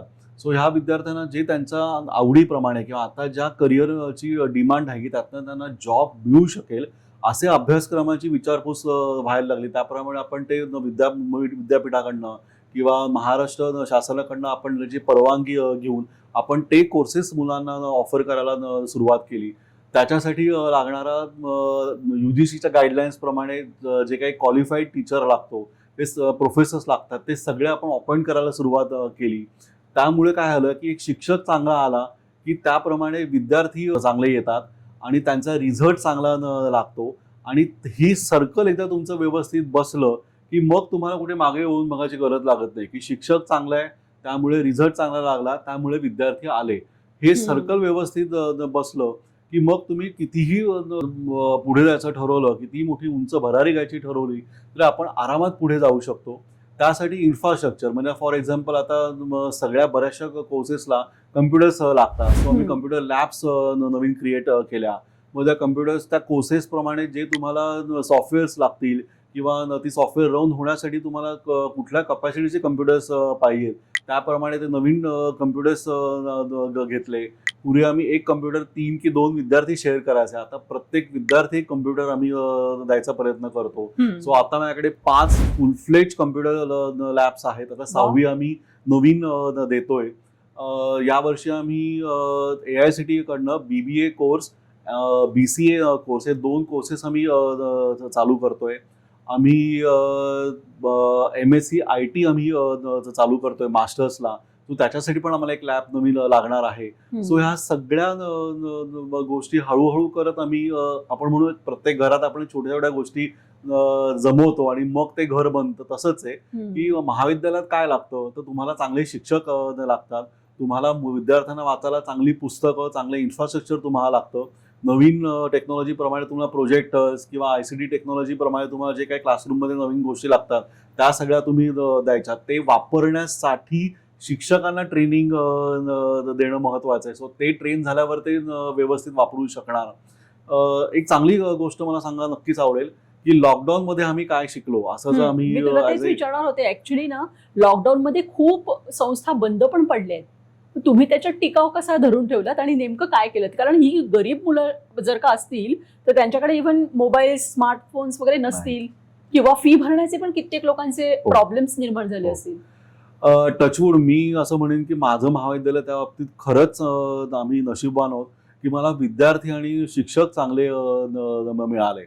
की जे विद्यार्थी आहेत, लॉकडाऊनमध्ये बरेच जण असं झालं की बरेच पालकांचे जॉब्स गेले. सो विद्यार्थ्यांना बेसिक घरात खायलाच सामान घ्यायला पण त्यांच्याकडे पैसे नव्हते. पण आम्ही ऍडमिशन कोणाच्यात कॅन्सल केला नाही. जो मुलगा FY मधनं SY किंवा SY मधनं TY किंवा 11वीतनं 12वीत जो विद्यार्थी पास झाला त्यांना बेसिक 100 रुपये भरून तुम्ही ऍडमिशन घ्या, पण शिक्षण तुम्ही चालू ठेवा. त्यावेळेला आम्ही महाविद्यालय मायक्रोसॉफ्ट टीम हे सॉफ्टवेअर आम्ही घेतलं. त्याचं ट्रेनिंग आम्ही शिक्षकांना दिलं. त्यासाठी आम्ही FDP फॅकल्टी डेव्हलपमेंट प्रोग्राम असं आम्ही एक 7 दिवसाचं वर्कशॉप आम्ही घेतलं. पहिले आम्ही विचार केला माझ्या महाविद्यालयातील प्रोफेसर्सना आणि शिक्षकांना शिकू. मग तो व्याप्ती वाढली. ते जिल्हापुरतं नाही राहिलं, ते महाराष्ट्रापुरतं नाही राहिलं, ते भारतापुरतं नाही राहिलं. जवळपास 53,000पेक्षा जास्ती ऑल ओव्हर जगातनं त्या प्रोफेसर्स आणि शिक्षकांनी रजिस्टर करून त्यांच्यासाठी आम्ही हे 7 दिवसाचं FDP कंडक्ट केलं. जे आम्हाला स्पीकर म्हणून पाहिजे होते ते स्पीकर आम्हाला फुकट आम्हाला मिळाले. जे नामवंत की त्या क्षेत्रात नामवंत आहेत त्यांना फक्त आम्ही कॉन्टॅक्ट केला, करस्पॉन्डन्स व्यवस्थित केला आणि त्यांनी महाविद्यालयातील विद्यार्थ्यांना आणि शिक्षकांना तुम्ही देताय ना म्हणून त्यांनी आमच्याकडनं एकही पैसा आमच्याकडनं घेतला नाही. आणि त्यांनी 7 दिवस दर दिवशी 2-2 गेस्ट बोलून आम्ही अप्रतिम FDP वर्कशॉप कंडक्ट केलं. आणि त्याचाच फायदा माझ्या महाविद्यालयातील प्रोफेसरना झाला की ऑनलाईनमध्ये शिकवायचं कसं. म्हणजे आम्ही मायक्रोसॉफ्ट टीम घेतलं महाविद्यालयाने. सो मायक्रोसॉफ्ट टीम मध्ये कसं शिकवायचं, गुगल मीट मध्ये कसं शिकवायचं, झूम मध्ये कसं शिकवायचं, PPT कशा बनवायच्या, त्या कशा शेअर करायच्या, मल्टिपल युजर्स कसे हँडल करायचे, बारीक सारीक गोष्टी, प्रेझेंटेशन कसं बनवायचं. आणि त्यावेळेला असं झालं की मुंबई युनिव्हर्सिटी, यशवंतराव मुक्त विद्यापीठ तेव्हा मायक्रोसॉफ्ट बरोबर टायअप केलं होतं. सो हा कोर्स ज्या ज्या लोकांनी कम्प्लीट केला त्या सगळ्यांना ह्या सगळ्यांकडनं सर्टिफिकेट मिळालं. सो ते खूप आम्ही म्हणजे आम्ही कधी कल्पना पण केली नव्हती की एक विचार मांडला येईल आणि तो इतक्या पुढे पर्यंत गेला. सो पहिले आम्ही FDP कंडक्ट केलं. मग त्याच्यानंतर आम्ही स्टुडंट डेव्हलपमेंट प्रोग्राम घेतला. तोही आमचा जवळपास 40,000च्या वर रजिस्ट्रेशन होऊन तोही 8 दिवसाचा व्यवस्थित आम्ही कंडक्ट सक्सेसफुली करू शकलो. कारण माझे शिक्षक आधी ट्रेन झाले होते. सो त्यामुळे त्यांना तो घेणं सोपं पडलं. त्याच्याही करता मला खूप छान ऑल ओव्हर भारतातनं वक्ते चांगले मिळाले की जे मुलांना शिकू शकले. आणि हे सगळं ऑनलाईन होतं. म्हणजे प्रत्येक शिक्षक, टेक्निकल टीम हे प्रत्येक जण आपापल्या घरी बसले होते. महाविद्यालयात प्रत्यक्ष कोणीही नव्हतं आणि प्रत्येक जण आपापल्या घरनं ह्या सगळ्या गोष्टी हँडल करत होता. आम्ही स्टुडंट डेव्हलपमेंट प्रोग्राम जो केला त्यावेळेला अँकरिंग पण सगळं मुलांनी केलं. किंवा तो गेस्ट आहे त्या गेस्टची माहिती सांगणं किंवा हे सगळं ट्रेनिंग शिक्षकांनी मुलांना ऑनलाईन दिलं. मग मराठीमध्ये असेल, इंग्लिशमध्ये असेल, असे मुलं शोधली, त्यांना त्याप्रमाणे ट्रेन केलं गेलं आणि त्याप्रमाणे ते प्रेझेंट झालं. आज महाविद्यालयाच्या युट्यूब चॅनलवर तुम्ही जर बघितलं तर तुम्हाला FDP SDP चे अनेक व्हिडिओज तुम्हाला मिळतील की त्यांना आता लाखोच्या पार व्ह्युअर्स गेलेले आहेत. बापरे. सो म्हणजे पूर्वीचं कॉलेज आणि आताचा फरक काय, तर आम्ही पण ह्या सगळ्या जी सिच्युएशन येईल ती ऍक्सेप्ट Accept करून त्याच्याप्रमाणे आम्ही स्वतःला मोल्ड होत गेलो, मोल्ड करत गेलो आणि आजपर्यंत इथपर्यंत आम्ही उभे आहोत. सो जवळपास आमच्याकडे आता 35 पेक्षा जास्त PhD होल्डर डॉक्टर्स आहेत आमच्याकडे. बापरे. सो डिग्री कॉलेजला आहे, ज्युनियर कॉलेजचे शिक्षक पण मागे नाही, तेही त्या निमित्ताने पुढे जात आहेत. PhD सेंटर आमच्याकडे आहे. PhDला कॉमर्स इन PhD आहे माझ्याकडे, कॉमर्स इन PhD सेंटर माझ्याकडे आहे. सो माझ्याकडे 15 सीट केमिस्ट्रीच्या आहेत. जवळपास माझ्याकडे आता 7 PhD डॉक्टरेट माझ्याकडनं केमिस्ट्रीमधनं बाहेर पडलेत. कॉमर्समधनं 5 डॉक्टरेट होऊन बाहेर पडलेत कॉमर्समधनं. सो आम्ही एक एक स्टेप पुढे जातोय. सो तेव्हाचे विद्यार्थी आणि आताचे विद्यार्थी याच्यात खूप फरक आहे की शिक्षक तसेच आम्हाला नशिबाने चांगले मिळाले. आम्हाला प्रिन्सिपल्स खूप चांगले मिळाले. आमचे पहिले महाविद्यालयाचे प्रिन्सिपल श्याम फडके होते. त्यांच्यानंतर दाऊद दळवी होते 12 वर्ष प्रिन्सिपल. नंतर त्याच्यानंतर डॉक्टर विशे होते 12 वर्ष प्रिन्सिपल. सो मला माझ्याचकडचे शिक्षक हे प्रिन्सिपल म्हणून मिळाले. सो त्यांना ऍडमिनिस्ट्रेशन, त्यांच्या लोकांचा स्वभाव, सगळ्या गोष्टी माहिती होत्या. सो त्यांना प्रिन्सिपलशिप म्हणून झाल्यानंतर त्यांना कठीण गेलं नाही कामं करून घेण्यासाठी. आणि हेच मला डेव्हलपमेंटमध्ये सगळ्या फायदा झाला या सगळ्या गोष्टीचा. अच्छा, आणि ISO मिळवण्यासाठी काय केलं आणि ऑटोनॉमसचा जो दर्जा मिळालाय कॉलेजला तर तो मिळवण्यासाठी नेमकं काय केलं? सतीश प्रधान ज्ञानसाधना महाविद्यालय गेले 45 वर्ष शिक्षण क्षेत्रात कार्यरत आहे. सो UGCच्या गाईडलाईन प्रमाणे प्रत्येक महाविद्यालयाला NAACचं ॲक्रिडिटेशन असणं हे गरजेचं आहे.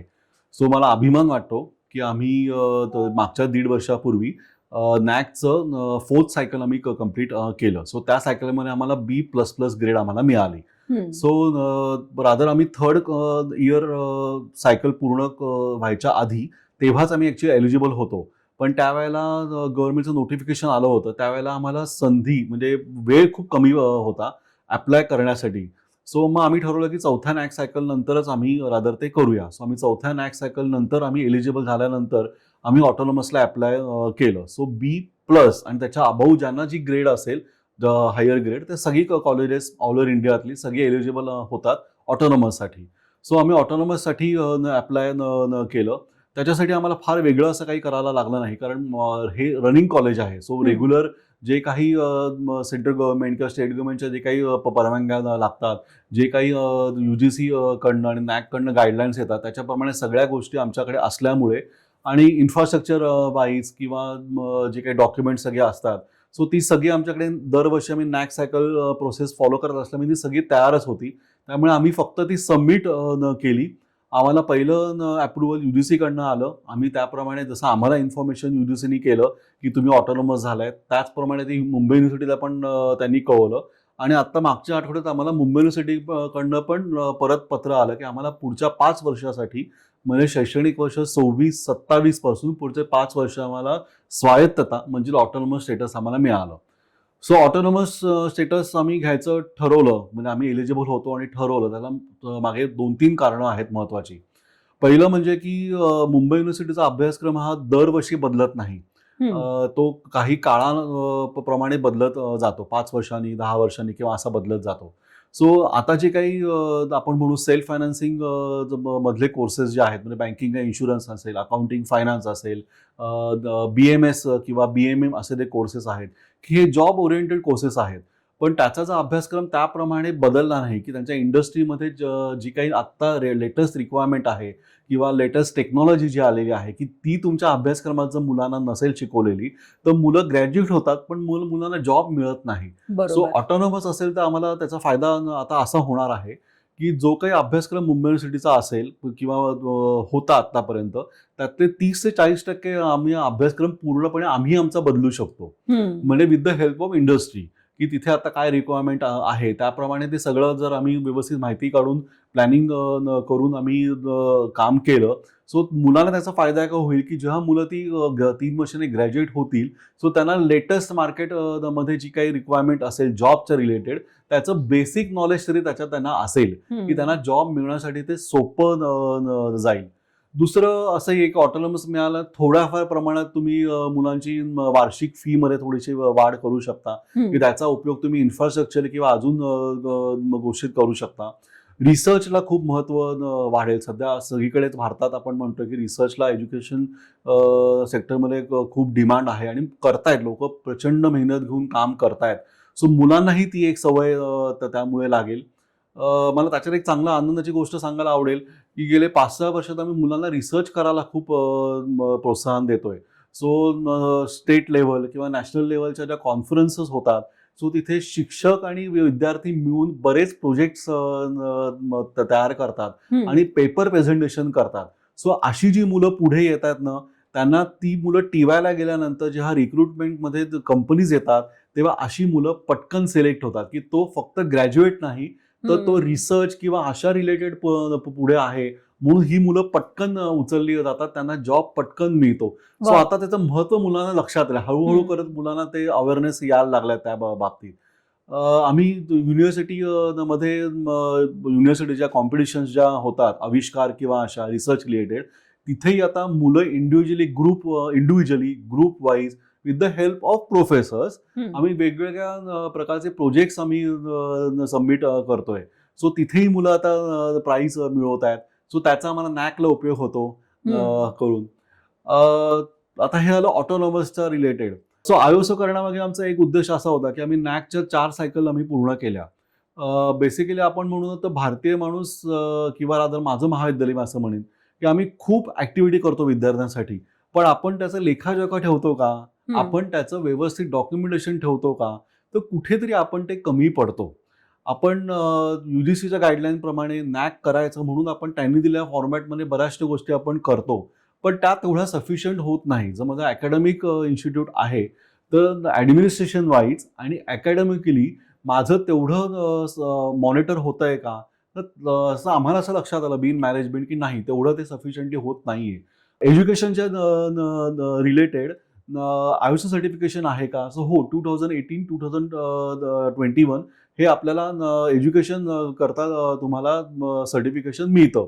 मग त्याप्रमाणे आम्ही ठरवलं की हो आता आपण त्याप्रमाणे हे सर्टिफिकेशनला आयोसोला आपण जाऊया.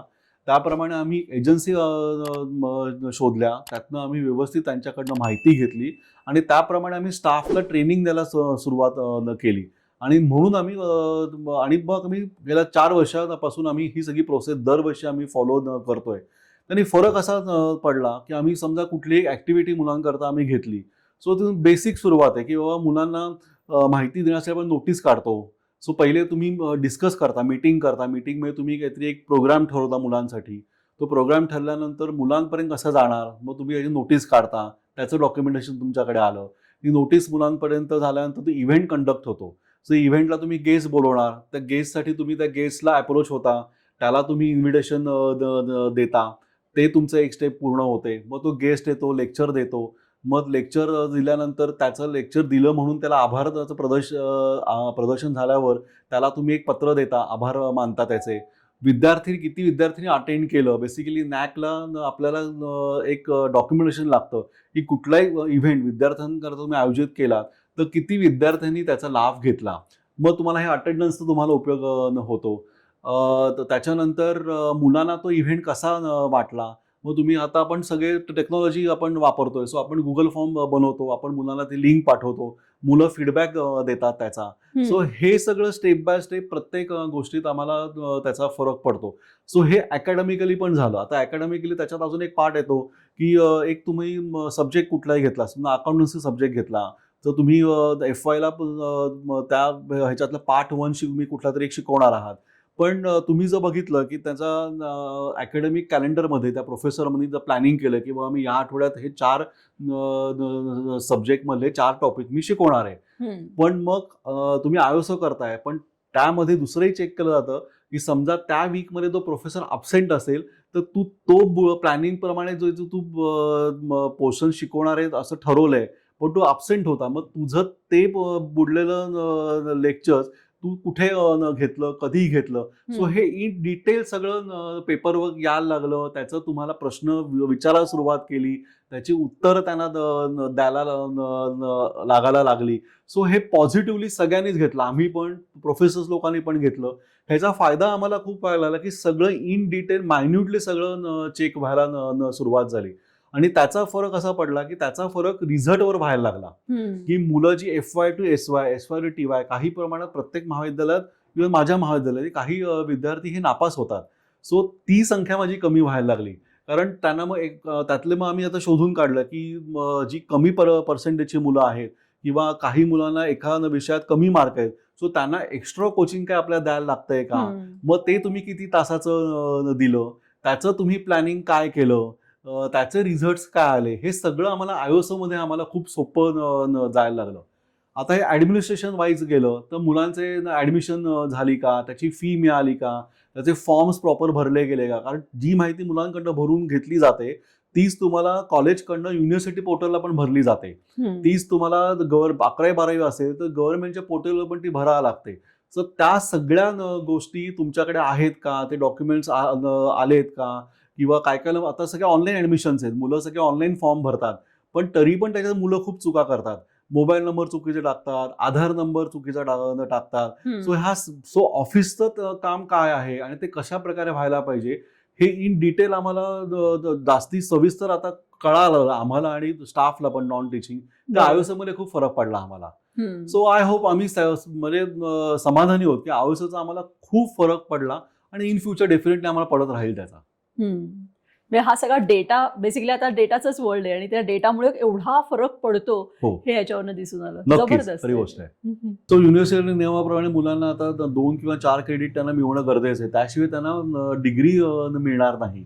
सो त्यामुळे आता 26-27 शैक्षणिक वर्षापासून आमची जबाबदारी आता वाढणार आहे की मुलांना जॉब मिळवण्यासाठी त्या कोर्समध्ये त्यांना OJT कुठे करायला मिळू शकेल करून. सो त्या निमित्ताने आता आमचं काम ऑलरेडी सुरुवात झालेली आहे आणि त्याचा मुलांना डेफिनेटली फायदा होईल. मुलांनी पण त्याप्रमाणे सपोर्ट करायला पाहिजे. सो पूर्वी कसं होतं की जो अकॅडमिकली किंवा जो जास्ती स्मार्ट आहे तो तेवढीच मुलं जॉब करता, प्लेसमेंट करता कोणी आलं तर ती सिलेक्ट व्हायची. ती साधारण मुलं असतील किंवा ज्यांना पटकन ती क्लिक होत नाहीयेत किंवा अशा मुलांना सगळ्यांना जॉब मिळतो असं नाही. पण आम्ही काय म्हणायचो की तू एक्सपिरियन्स घे, तू इंटरव्ह्यू अटेंड कर, तू एक्सपिरियन्स घे. आज नाही उद्या तुला त्याच्यातनं मिळेल, तुला तुझ्या चुका लक्षात येतील, तू त्यातनं इम्प्रूव्हमेंट घेशील, इम्प्रूव्ह करशील स्वतःला आणि मग पुढे जाशील. आता तसं होणार नाही. आता त्यांना कंपल्सरी ते करावं लागणार आहे. मे बी त्यांनी फायदा असा होईल की जर त्यांनी OJT त्यांना कुठे मिळाली, for example BSc IT related कंपन्या असतील आणि त्यांना कुठल्या IT कंपनीजमध्ये जॉब मिळाला आणि त्यांना तो चांगला जमला तर मे बी ती कंपनीज त्याला परमनंट जॉब करता अपॉइंट करू शकेल. सो ही सुरुवात आहे स्टेप बाय. जर मुलांनी प्रॉपर ते सिरियसली घेतलं आणि त्या दृष्टीने मुलांनी फोकस ठेवला तर मुलांना फायदा नक्कीच त्याचा होईल. ओके. आणि मला प्लेसमेंट बद्दल विचारायचं होतं की तुम्ही प्लेसमेंट्स च्यासाठी नेमकं काय करता की ही मुलं लगेच त्यांचं ग्रॅज्युएशन कम्प्लीट झालं की त्यांना चांगली नोकरी मिळावी याच्यासाठी नेमकं काय करता? आम्ही गेले 3-4 वर्ष वेगवेगळ्या प्रकारच्या नवीन गोष्टी काय करता येऊ शकतील हा मी विचार करतो. आता फॉर एक्झाम्पल 25-26 मध्ये आम्ही ऑल ओव्हर महाराष्ट्राकरता ज्या बाबांना जाऊन 1 वर्ष पूर्ण झालं डिसेंबरमध्ये, त्यावेळेला आम्ही एक करिअर मंत्रा म्हणून एक जॉब फेअर आम्ही आयोजित केलं. सो त्यावेळेला जवळपास 350 कंपनीज माझ्याकडे आल्या होत्या आणि त्यातनं मुलांना जॉब मिळाले. पण आम्ही काय केलं की आमचेच विद्यार्थी नाही, ठाणे किंवा ठाण्याच्या बाहेरचे, म्हणून मी उल्लेख केला की महाराष्ट्रातल्या बऱ्याचशा विद्यार्थ्यांना आम्ही अप्रोच झालो. त्यांनी कुठल्याही युनिव्हर्सिटीमधनं कुठल्याही कॉलेजमधनं ते ग्रॅज्युएट झालेले असतील करून त्यांना जर जॉब पाहिजे असेल तर त्यांनी ऑनलाईन अप्लाय करायचा आणि इंटरव्ह्यू अटेंड करायचा. सो असे अनेक विद्यार्थी महाविद्यालयात त्यावेळेला 2 दिवस आले आणि त्यांनी इंटरव्ह्यूज दिले आणि त्यातले बरेचसे विद्यार्थी हे सिलेक्ट झाले विविध कंपनीमध्ये. म्हणजे तू म्हणतोस की फक्त तुमच्या कॉलेजचे नाही, कुठल्याही ठिकाणी नाही, कुठलाही. आणि त्याच्यात जे पास आउट, आता आमच्याकडे व्हॉट्सअप ग्रुप आम्ही प्रत्येक डिव्हिजनचे प्रत्येक कोर्सचे बनवतो, पण जी मुलं पास आउट झाली त्याही व्हॉट्सअप ग्रुप आमच्याकडे आहेत. आमचं ॲल्युमिनी असोसिएशन खूप स्ट्रॉंग आहे. सो त्याच्या थ्रू पण आम्ही मुलांना अप्रोच होतो वेगवेगळ्या गोष्टींसाठी. सो तसंही मुलांना त्याची माहिती गेली आणि एक्स ॲल्युमिनी आमच्या कॉलेजमधले, दुसऱ्या कॉलेज असेही विद्यार्थी खूप आले इंटरव्ह्यूसाठी. त्याचा फायदा तर सगळ्यांना झाला. जबरदस्त. आणि मला ना तुझ्या लहानपणात थोडंसं डोकवायचं आहे की बेसिकली तुझ्याकडे कुटुंबामध्ये सतीश प्रधानांसारखं राजकारणात आणि समाजकारणामध्ये प्रभावी अत्यंत असलेलं असं व्यक्तिमत्व असताना तुझी स्वतःची लहानपणची करिअरची स्वप्न काय होती? मी नशिबान समजेन की मी जॉईंट फॅमिलीमध्ये मला जन्म झाला. म्हणजे आजी आजोबा, काका काकी, माझी सख्खी चुलत भावंडं, माझी मोठी बहीण. सो आम्ही एकत्र कुटुंबात मी लहानाचा मोठा झालोय. माझ्या आईवडिलांनी माझ्या बहिणीला किंवा मला असं कधी तुम्ही पर्टिक्युलर कुठल्या गोष्टी कराव्या असं कधी फोर्स केला नाही. म्हणजे बरेच वेळेला आपण मुलं बोलताना ऐकतो की काही पालक म्हणतात की तू मुलांना फोर्स करता की तू मेडिकलला जा, इंजिनिअरिंग कर किंवा काय. सो माझ्या आईवडिलांनी तसं कधीच आम्हाला फोर्स केला नाही. पण त्यांचं लक्ष होतं की शाळेत किंवा त्याच्यानंतर महाविद्यालयात की काय चालू आहे, काय लक्ष काय करतोय करतोय? की नाही. त्यांचं बारीक लक्ष होतं. एकदम आम्ही राहायला ठाण्यात होतो. बाबांचं रादर मी म्हणेन कर्मभूमी ठाण्यात होती. त्यामुळे सगळ्या शाळेतले शिक्षक किंवा जे विद्यार्थी होते माझ्याबरोबरचे, ते सगळेच मित्र एकमेकांना ठाण्यात बाबा कोण आहे हे त्यांना माहितीच होतं. त्यामुळे तसं म्हणशील तर प्लस मायनस पॉईंट सगळीकडे असतात. त्याचं मी म्हणेन की माझ्या दृष्टीने मायनस पॉईंट असं आलं की बाबांचं नाव इतकं मोठं होतं आणि कर्तव्य इतकं मोठं होतं की मी सतीश प्रधानचा मुलगा असं म्हटलं तर फार लोक जवळही यायचे नाही आणि फार लांबही जायचे नाही. एक डिस्टन्स हा एक डिस्टन्स ठेवून लोक रादर वागायची. पहिलं थोडंसं ते आम्हाला कळेपर्यंत कठीण गेलं.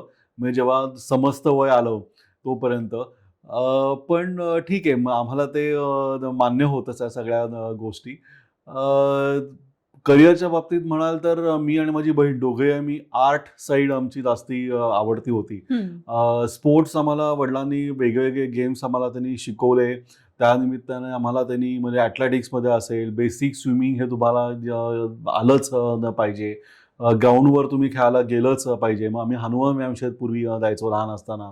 त्याच्यानंतर स्टेडियमवरती आम्ही जायचो. सो बॅडमिंटन, ॲथलेटिक्स, बेसिक खेळ तुम्हाला आले पाहिजे. सो प्रत्येक खेळाची माहिती तुम्हाला यावी या निमित्ताने समरमध्ये वेकेशनमध्ये आम्हाला ते कुठल्या ना कुठल्या कॅम्पमध्ये आम्हाला घालायचे. मग त्यातलं जी आवड निर्माण होईल ते तुम्ही स्पोर्ट्स ॲज अ खेळ म्हणून तुम्ही निवडा. सो मी आणि बहिणी दोघांनी ॲथलेटिक्स आम्ही ठरवलं. ती शॉर्टपुट आणि जॅव्हलिन थ्रोमध्ये ती स्पोर्ट्स म्हणून ती करिअर करायचं ठरवलं. मी ॲथलेटिक्समध्ये होतो तर शॉर्ट डिस्टन्स मला सरांच्या मार्गदर्शनाने शॉर्ट डिस्टन्स इव्हेंट्स मी खेळायला सुरुवात केली. तसंच आर्ट म्हटलं तर बेसिक आपण एलिमेंटरी इंटरमिजिएट ड्रॉइंग एक्झाम आपण देतो. सो त्याही आम्ही दिल्या. त्याच्यानंतर शाळेत असताना हिंदीच्या किंवा मराठीच्या किंवा टिळक विद्यापीठाच्या गणिताच्या परीक्षा व्हायच्या. सो शाळा असं कधी म्हणाल नाही की तुम्ही भाग घ्या किंवा जनरल नोटीस यायची, नावं आम्ही द्यायचो. वाटलं तर अभ्यास करून परीक्षा द्यायची. पण तू का दिली नाही असंही नाही. दिली तर मग तू एकदा नाव नोंदवलंयस ना, मग तू अभ्यास कर किंवा असं ते लक्ष असायचं. त्यामुळे आम्ही ते जसं जमेल तसं आम्ही ते एक स्टेप पुढे करत आम्ही गेलो. मी बेसिकली 11वी-12वी ह्याच महाविद्यालयात शिक्षण घेतलं. त्यामुळे मला सगळे शिक्षक तसं माझ्याकडे इन अँड आउट ते मला खूप जास्ती ओळखतात. बरोबर. म्हणजे ॲडमिनिस्ट्रेशन मी जेव्हा काम करायला सुरुवात केली सो त्यांना मला सर म्हणणं हे खूप कठीण गेलं. बरोबर पण त्यांनी कधी मला असं हिणवलं नाही कुठल्या गोष्टीत किंवा असं वागण्यातनं मला कधी दाखवलं नाही. तू त्या पोस्टवर आहेस, तू त्या पोस्टचा मान आहेस आणि म्हणून मला रिस्पेक्ट द्यायला त्यांनी सुरुवात केली. मी इथे काम बघायला सुरुवात केली तेव्हा. मोठी गोष्ट आहे. हा, म्हणजे ते त्यांचा मोठेपणा आहे. हम्म. ऑब्व्हियसली नंतर काळाप्रमाणे जेव्हा तुम्ही न कळत तुमचं कर्तृत्व दिसायला लागतं तेव्हा ते तुम्हाला वागण्या बोलण्यातनं समोरच्या व्यक्तीतनं डेफिनेटली कळतं. बरोबर. मी इंटेरियर डिझायनिंगचा डिप्लोमा मी केला. त्याच्यानंतर मी 9 वर्ष जॉब केला. मला असं कधी कोणी म्हणालं नाही की तू जॉब करू नको. आमची शेती होती त्यामुळे मी शेतातली कामं खूप शिकलो. त्यानिमित्ताने मी न कळत मला वाचनाची आवड होती. त्यामुळे ॲग्रिकल्चर कॉलेजमध्ये जाऊन ती माहिती घेणं, त्याप्रमाणे काम करणं. शेती असेल तर मग तिथली माती तपासून बघणं आणि त्याच्यात कुठली झाडं होऊ शकतात किंवा फळझाडं लागू शकतात ती माहिती काढणं आणि मग त्याप्रमाणे ती लावून घेणं झाडं, मग त्यांना ते पाणी कसं द्यायचं म्हणून ड्रीप इरिगेशन कसं करायचं. सो बऱ्याच बाबा हे व्यक्तिमत्व असं होतं की आम्ही खूप गोष्टी शिकलो न कळत, आणि त्यांचेच गुण आमच्यात आहेत की ऑब्झर्व करत राहायचं, डोक्यावर बर्फ ठेवायचा, शांतपणे वागायचं, पटकन. म्हणजे माझा स्वभाव खूप वेगळा होता आणि आता मी खूप बदललो. हे लोक जे म्हणतात ते खरंच आहे की आता हा पेशन्स जो मला डेव्हलप झालेला दिसतोय, हे इथे मी काम करायला लागल्यानंतर, की माझ्या हाताखाली 300 लोक काम करतात, 8,000 पेक्षा जास्ती विद्यार्थी शिक्षण घेत आहेत, पण ह्यातनंच अनुभवातनं आपण शिकत पुढे पुढे जातो आणि तो व्यक्तिमत्व तुमचं बदलत जातं. हे मला ह्या संस्थेनी पण मला खूप गोष्टी शिकवल्या. आई वडिलांनी मला खूप रादर साधारण माणूस कसं असावं घरातलं, असं वेगळं आम्हाला कधी शिकवलंच नाही. म्हणजे मी आता बघतो की कुठल्या वडील जर पॉलिटिकल मोठ्या पोस्टवर असतील तर आताची त्यांची मुलं जी वागतायत बोलतायत, असं आम्हाला कधी वागणूक कधी नव्हतीच ना. कधी आम्हाला हातात भरपूर पैसा होता ना, कधी गाडी घोडा. आम्हाला की साधंच राहायला तसंच शिकवलं गेलं आणि तसंच आम्ही घडलो. आणि हे खूप सोपं, म्हणून आम्ही आत्ता पण काम करताना आम्ही जमिनीवर पाय म्हणूनच राहत आहेत की कुठल्या गोष्टीचा गर्व नाहीये की तू पुढे ना मी पुढे, किंवा तू मागे मी पुढे, असा प्रश्नच नाहीये. ते मला वाटतं क्रेडिट हे आई वडिलांनाच जातं. आणि म्हणून आम्ही शांतपणे, आम्हाला एक झोप लागते शांतपणे. कुठलं असं आपण म्हणू की मन चंचल असेल किंवा अस्वस्थ असेल तर आपण बऱ्याच गोष्टी किंवा डिसिजन घेताना आपण एकदा सगळी सखोल माहिती करून, स्वतः अभ्यास करून मग जर सामोरे गेला परिस्थितीला तर मग निर्णय चुकत नाही. बरोबर. पण मग तू राजकारणात का नाही गेलास? माझ्या वडिलांनी कधीही मला असं फोर्स केला नाही तू राजकारणात जा असं. मला वडिलांना बघितलंय की दिवस रात्र काम केलेलं. म्हणजे एकदा घरनं सकाळी जेवून बाहेर पडले तर ते रात्री जेवायला घरी येतील का ह्याची पण त्यांना स्वतः टाइम टेबल माहीत नसायचं. सो त्या लाईफस्टाईलमध्ये मला माहित नाही मी स्वतःला ढलून घेतलं असतं का, मी ते करू शकलो असतो का, मला नाही माहिती. पण मला एवढं आकर्षण नव्हतं त्या गोष्टीचं की कुठली पोझिशन पाहिजे त्याच्यासाठी मी ठराविक समाजात जाऊन मिसळलं पाहिजे, ती कामं केली पाहिजेत, त्यांचे प्रॉब्लेम सॉल्व्ह करण्यासाठी मी रस्त्यावर उतरलं पाहिजे. ते एक वेगळंच म्हणून आपण ते घाटणीचं एक ते व्यक्तिमत्व लागतं. तर मला वाटतं मे बी ते मी तसा नसीन. उलट मी हे मला प्रोफेशन जास्ती आवडलं. एज्युकेशन हे पहिलं माझा एम नव्हता, असं मी कधी विचारच केला नव्हता की आज मी जे या संस्थेत अध्यक्ष म्हणून काम बघतोय. पण कुठली गोष्ट सहजासहजी नाही, मला सहजासहजी कोणी कुठली पोस्ट दिली नाही. मी बेसिक सभासद असल्यापासून मी काम करतोय. हळूहळू मेहनतीने मला लोकांनी ऑफर केली की आता तू हे पोस्ट घे, म्हणजे तू अजून चांगलं काम करशील. सो मी आता असं म्हणू शकतो की इथे कॉलेजला काम करताना मालक पोस्ट नसताना आणि सही नसताना लोकांचं वागणं, पोस्ट मिळाल्यानंतर किंवा सही करायला लागल्यावर चेकवर तेव्हाचं लोकांचं वागणं, ह्या दोन्ही गोष्टी मी खूप बघितल्या वेगवेगळ्या प्रकारे की लोक कशी तुमच्याशी वागतात आणि बोलतात. आणि तुम्हाला त्या पोझिशनचा तुम्हाला आवाका माहिती पाहिजे की मी काय काम करू शकतो आणि तुमचं किती मोठं काम, तुमच्याकडे निर्णय घेण्याची क्षमता किंवा ते फ्रीडम तुमच्याकडे आहे ते तुम्हाला माहिती असेल आणि त्याचा योग्य प्रकारे वापर कसा करायचा हे जर तुम्हाला शिकवण असेल तरच तुम्ही त्या खुर्चीचा आपण सन्मान राखू शकतो. नाहीतर नाही, मग चुका व्हायला सुरुवात होते. नशिबाने टचवूड आतापर्यंत सगळं व्यवस्थित चाललंय, कारण पाय जमिनीवर आहेत म्हणून. म्हणजे तू राजकारणात जरी नाही उतरलास तरी तू ह्या गोष्टीमध्ये एवढं सगळं केलंस आणि ह्याचा जर्म जो आहे की कोणाच्या तरी उपयोगी पडायचंय तो वडिलांकडनं चाललेला आहे. हो, डेफिनेटली, नक्कीच नक्कीच. जबरदस्त. तुझ्या आयुष्यातला सगळ्यात अभिमानाचा क्षण कोणता आहे तो सांग? गेल्या 15-20 वर्षात मी महाविद्यालयाचं दैनंदिन काम बघतोय. सो असे अनेक प्रसंग महाविद्यालयाच्या निमित्ताने डोळ्यासमोर आत्ता मला आले. पण जास्ती मला अभिमानाचा असं वाटतो की माझ्या व्यवस्थापन मंडळाने 2016चा एक उत्कृष्ट निर्णय घेतला. त्याला माझ्या माजी विद्यार्थी संघटनेने पण खूप सपोर्ट केला की पूर्वी महाविद्यालयाचं नाव फक्त ज्ञानसाधना महाविद्यालय ठाणे असं होतं. पण 2016मध्ये सर्वानुमते बाबांचं नाव तिथे जोडलं गेलं आणि ते नाव झालं सतीश प्रधान ज्ञानसाधना महाविद्यालय ठाणे.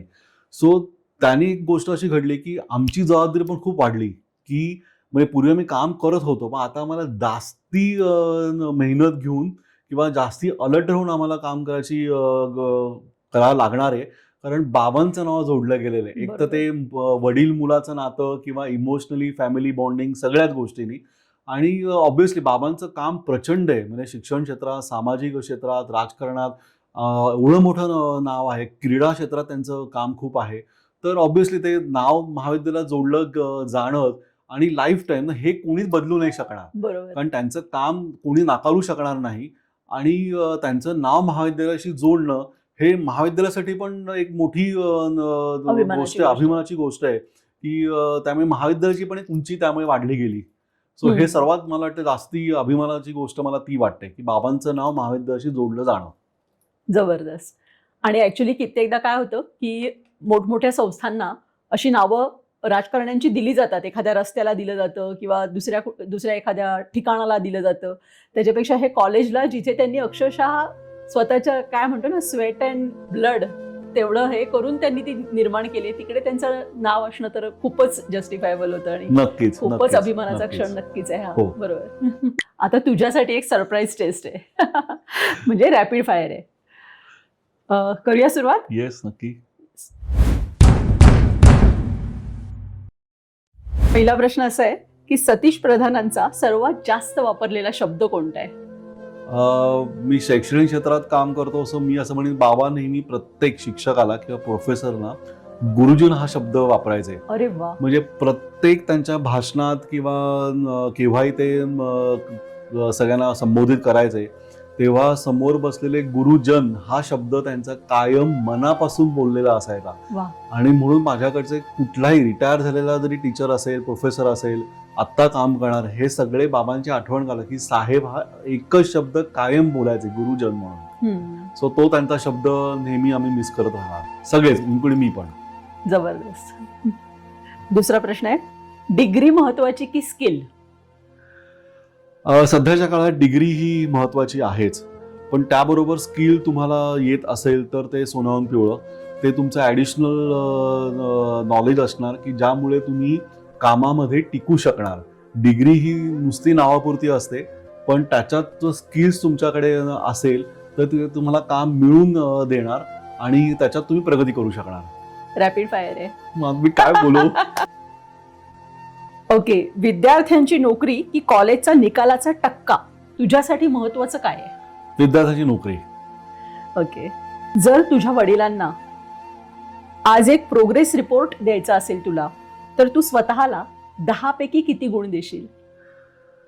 मी 10 पैकी 1 गुण देईन. अरे बापरे. मी आशा करता देईन की मी असा विचार करेन की मला अजून 9 गुण मिळवायचे आहेत. सो मला अजून खूप मेहनत करायची आहे. समोर खूप चॅलेंजेस दिसत आहेत की हे चॅलेंज जे दिसत आहेत ते ॲक्सेप्ट करून मला सगळ्यांना बरोबर घेऊन जायचं आहे. म्हणजे teaching staff, non teaching staff, मुलं, या सगळ्यांना घेऊन अजून खूप पल्ला गाठायचा आहे. आत्ता तर मी म्हणेन सुरुवात आहे. म्हणजे त्यामुळे जास्ती मार्क कोणा नको असतात, पण ते मिळवण्याची जिद्द पाहिजे आणि ते धडपडण्याची इच्छा पाहिजे. सो म्हणून मला असं वाटतं की मी स्वतःला कमीच मार्क देईन, म्हणजे जास्ती मार्क मिळवण्यासाठी ती माझ्यात एक म्हणेन ऊर्जा टिकून राहावी. सो म्हणून कमी मार्क मिळाले चांगले. नाही, पण तू खूपच डाऊन टू अर्थ नाही, त्याच्यापेक्षा सुद्धा म्हणजे स्वतःला खूप अंडर रेट करतोयस. म्हणजे काय म्हणतात, खूपच कमी ह्याच्यात धरतोय स्वतःला. पण चांगलं आहे, ही जिद्द तर जबरदस्तच आहे, नो डाऊट अबाउट इट. तुझ्यासाठी आतून काय येत आहे किंवा जास्त सोपं काय आहे, इंटिरियर डिझायनिंगचा व्यवसाय की ज्ञानसाधनाचं हे शिक्षण क्षेत्रातलं तुझं काम? ज्ञानसाधना ठाणे संस्थेतलं शिक्षण क्षेत्रातलं काम जबरदस्त. ते जास्ती मला आवडेल करायला, अजून चांगल्या प्रकारे. चॅलेंजिंग आहे. कमलेश, तुझ्याशी बोलून खूप छान वाटलं आणि ज्ञानसाधनाची सगळी तुझी टीम आणि हे सगळे विद्यार्थी यांना खूप खूप शुभेच्छा. तू जो काही वेळ दिलायस आता आज, त्याच्यासाठी तुला मनापासून आभार. कुतूहलकरांनो, कुतूहलचा नेहमीच असा प्रयत्न आहे की विविध विषयातल्या तज्ज्ञ माणसांना बोलवून त्यांच्याशी विविध विषयांवरती चर्चा करून ते विषय समजून घेणं, त्यांच्याकडनं काही प्रेरणा घेणं आणि आपल्या सर्वातली क्युरिओसिटी, सकारात्मकता आणि रॅशनल थिंकिंग हे कायम वाढत राहो, हीच आमची इच्छा असते. तर तुम्हाला जर कुतूहलचा हा प्रयत्न आणि ही धडपड आवडत असेल तर तुम्ही नक्की आम्हाला आर्थिक पाठबळ देऊ शकता सुपर थँक्सच्या मार्फत किंवा एखादा एपिसोड स्पॉन्सर करून. सुपर थँक्सचं बटन हे तुम्हाला लाईक, शेअर, कमेंट्सच्या उजव्या साईडला आहे. तर तुम्हाला जर आवडला एपिसोड तर तुम्ही ते करू शकता. आणि शिवाय आजच्या एपिसोडमधनं तुम्हाला नक्की काय प्रेरणा मिळाली आहे किंवा काय मिळालं ते कमेंटमध्ये नक्की सांगा. Thank you so much. Stay curious.